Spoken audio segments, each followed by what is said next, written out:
அனைவருக்கும் அன்பான வணக்கங்கள்.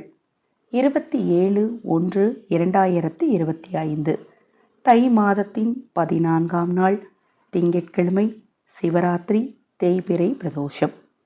திங்கட்கிழமை என்பதும் சிவராத்திரியும் தேய்பிறை பிரதோஷமும் சிவ வழிபாட்டிற்குரிய ஒரு முக்கியமான நாள். இது மூன்றுமே ஒரே நாளில் இணைந்து வர்றது ரொம்ப விசேஷம். அதுவும் தை மாதத்தின் முதல் பிரதோஷமே இவ்வாறு இணைந்து வர்றது ரொம்ப ரொம்ப விசேஷமாக கருதப்படுது. இந்த நாளில் இரவு 12 மணிக்குள்ள இந்த இலையை உங்கள் வீட்டு பூஜை அறையில் தண்ணீரில் போட்டு வைங்க. ஒரு எளிமையான சூட்சம பரிகாரத்தை இந்த பதிவில் பார்க்க இருக்கிறோம். பதிவை பார்ப்பதற்கு முன் ஒரு சிறிய அறிவிப்பு.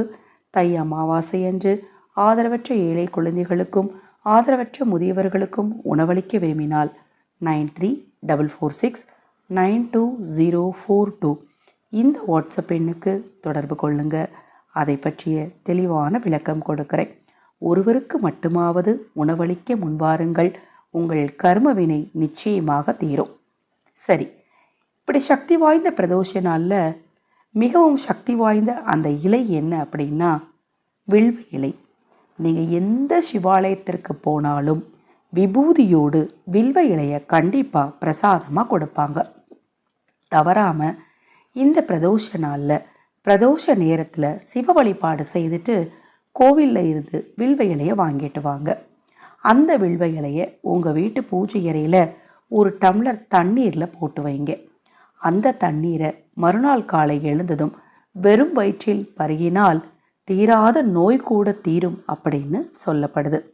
அதை போல உங்களுக்குள் நேர்மறை ஆற்றல் சக்தி பெருகி பணவசியமும் இந்த பிரபஞ்சத்தின் ஈர்ப்பு சக்தியால் உண்டாகும்னு சொல்லப்படுது. ஒவ்வொரு நாளும் ஒவ்வொரு திதியும் ஒவ்வொரு பொருளுக்கு ஒவ்வொரு அதீத சக்தி இருக்கும். அப்படி இந்த நாளில் அதீத சக்தி பெற்ற அந்த பொருள் இந்த வில்வ இலை தான். தவறாமல் வில்வ இலையை உங்கள் வீட்டு பூஜை அறையில் தண்ணீரில் போட்டு வைத்தா உங்கள் வீட்டில் இருக்கக்கூடிய எதிர்மறை சக்திகளும் கூட நிச்சயமாக நீங்குங்க. இப்போ நான் சொன்ன இந்த பதிவு நிச்சயமாக உங்களுக்கு பயனுள்ளதாக இருக்கும்னு நினைக்கிறேன். இது போன்ற எண்ணற்ற ஆன்மீக தகவல்களை தெரிந்து கொள்ள நமது சேனலை சப்ஸ்கிரைப் பண்ணிக்கோங்க. நான் போடக்கூடிய பதிவுகள் உங்களுக்கு பிடித்திருந்தால் உங்கள் நண்பர்களுக்கும் உறவினர்களுக்கும் தவறாமல் ஷேர் பண்ணுங்கள், லைக் பண்ணுங்கள், கமெண்ட் பண்ணணும்னு நினச்சிங்கன்னா வாட்ஸ்அப்பில் உங்கள் நிறை குறைகளை தெரிவியுங்கள். கண்டிப்பாக நிறைகளாக இருந்தால் சந்தோஷம் கொள்கிறேன், குறைகளாக இருந்தால் நிச்சயமாக திருத்திக் கொள்கிறேன். ஹரஹர சங்கர ஜெய ஜெயசங்கர, ஹரஹர சங்கர ஜெய ஜெயசங்கர. மகா பெரியவா திருவடி பாதம் சரணம் சரணம்.